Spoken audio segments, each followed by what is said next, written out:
They then gloss over the fact that the bomb was built by their agent, under FBI supervision, in conjunction with the district attorney. FBI agents might have been able to prevent last February's deadly explosion at New York's World Trade Center. They discussed secretly substituting harmless powder for the explosives, but they didn't, according to the FBI's own informant, Imad Salem. Unbeknownst to the FBI at the time, Salem recorded many of his conversations with his handlers. The actual recording where Salem discusses this with his FBI handler John Antisev was released years after the trial. You got paid regularly for good information. I mean, the expenses were a little bit out of the ordinary, and it was really questioned. Don't tell Nancy I told you this. Well, I have to tell her, of course. Well, then if you have to, you have to. Yeah, because, I mean, the lady was being honest, and I was being honest, and everything was submitted with a receipt. Yeah. And now it's questionable. It's not questionable. It's like a little out of ordinary. Okay. You know. All right. I don't think it was. If that's what you think, guys, fine. But I don't think that, because we was start already building the bomb, which is went off in the World Trade Center. It was built by supervision from the bureau and the DA, and we was all informed about it, and we know that the bomb start to be built. By who? By your confidential informant. What a wonderful, great case. Following the convictions of the Muslims who were too inept to make their own bomb and park the vehicle in the proper area, Salem was pulled into the FBI's witness protection program, where he has never been heard from again. Prior to the largest and most devastating terrorist attack on U.S. soil, the United States was poised as the first truly global superpower. Brzezinski would muse in 1997 that geostrategic success would represent a fitting legacy of America's role as the first, only, and last truly global superpower, and that the only way to mobilize Americans was a truly massive and widely perceived direct external threat.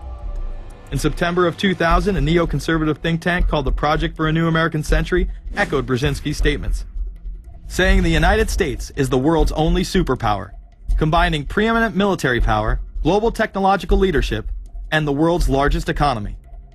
An engine for New World Order ideals, members of PNAC included Dick Cheney, Donald Rumsfeld, Jeb Bush, Scooter Libby, William Kristol, and Paul Wolfowitz. Describing the difficulty in projecting force, they write the process of transformation is likely to be a long one, absent some catastrophic and catalyzing event, like a new Pearl Harbor. This takes us full circle to the September 11th attacks of 2001. In my previous film, Fabled Enemies, I expose in great detail the Saudi Arabian, Pakistani, and Israeli connections in conjunction with this international intelligence operation. In the early 1980s, bin Laden worked with operatives from U.S. intelligence, the Pakistani military, and Arab states. They ran a wide-ranging covert network that recruited and financed Muslim fighters to battle the Soviet army. The hijackers that were trained at U.S. military installations and protected by the FBI and CIA. The military exercises leading up to 9/11, and those that took place as the attacks occurred. Open line. Surveillance, Sergeant Richmond. Sergeant Richmond, Sergeant Light from Cheyenne Mountain Test Control. How are you? I'm doing fine. Okay, I need you to terminate all exercise inputs coming to Cheyenne Mountain at this time. Copy.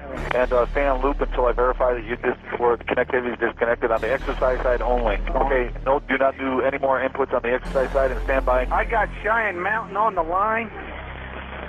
Terminating all exercise inputs. So, over, in case you didn't know, this exercise. Oh, yeah.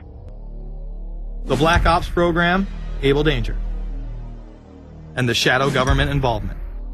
This morning we learned that the Vice President wasn't the only one sent to an undisclosed location on September 11th, that an entire backup government was and is still there and may be there for as long as anyone now at least can imagine. As well as much, much more. The government has lied about 9/11 repeatedly and used it to dominate the Middle East, while creating an evolving police state here, encroaching on civil liberties at home. And of course, building a new world order.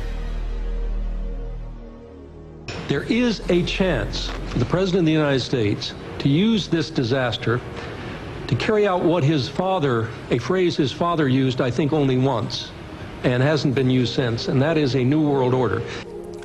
We know now that September 11th of 2001 was the beginning of what we might call a new world order. The new world order that this president's father talked about with such great enthusiasm seems to be high on the agenda of this administration. Under the second Bush administration, massive amounts of civil liberties were openly and brazenly taken away following 9/11. The passage of the Patriot Acts, the Military Commissions Act, and other horrifying anti-constitutional legislation was enabled by the incredible amount of fear generated by the media, all in the name of keeping us safe here at home. The war itself would create huge profits for the military-industrial complex, and the globalists would seize even more power and control over Middle Eastern resources in what they planned to become a Eurasian Union under their control. Although the establishment claimed to be fighting for our freedom abroad, they were destroying our sovereignty by stealth. Expanding on NAFTA, they were able to consolidate power on the domestic front by deindustrializing the United States through CAFTA, the Central American Free Trade Agreement, as well as the SPP, the Securities and Prosperity Partnership. Opponents, however, say the initiative is nothing less than a plan to create a North American Union that would eliminate sovereignty for all three nations. Building on the North American Free Trade Agreement, the NAFTA section of the Commerce Department is busy drafting laws and regulations for a North American Union, a union of Canada, America, and Mexico. The President has attended secret meetings and signed at least 2 agreements under the Security and Prosperity Partnership Program. The stated goal established by Presidents Bush, Fox, and Prime Minister Paul Martin is integration by 2010. It's a plan from the business elites, the political elites, that will cost more American jobs, cost American sovereignty, but it would fulfill the president's father's vision. Now, former United States Trade Ambassador Robert Zoellick is talking about it again with renewed vigor. This time, a new world order with business at the helm of trade and economic policy. It's an agenda that goes hand in hand with the United States, Mexico, and Canada, working quietly and behind the scenes to promote a common market with common deregulation for the benefit of multinational corporations. It's remarkable to me, the arrogance, the idea of just simply throwing away the nation's sovereignty, but they're trying to do so in so many ways. People better understand that they mean exactly what they're saying. It's a new world order they're trying to create. Dobbs, the only mainstream anchor to expose the New World Order, resigned shortly after bullets were fired into his home. The elite do not plan on waiting around for these unions to be formed before implementing the next step in global government. Through the vast global economic crisis of the last few years, they have been able to devalue the dollar and undermine it as the world's reserve currency. They have allowed the Federal Reserve and IMF to consolidate power by taking control of the Securities and Exchange Commission, as well as issuing a global currency instead of the dollar, disguised as a special drawing rights unit. This aspect of the New World Order was announced at the G20 in April of 2009. There is a big thing that's going to happen in London at this G20, and then they're hiding it, they're camouflaging it, they're not talking about it. Coordination of international regulation.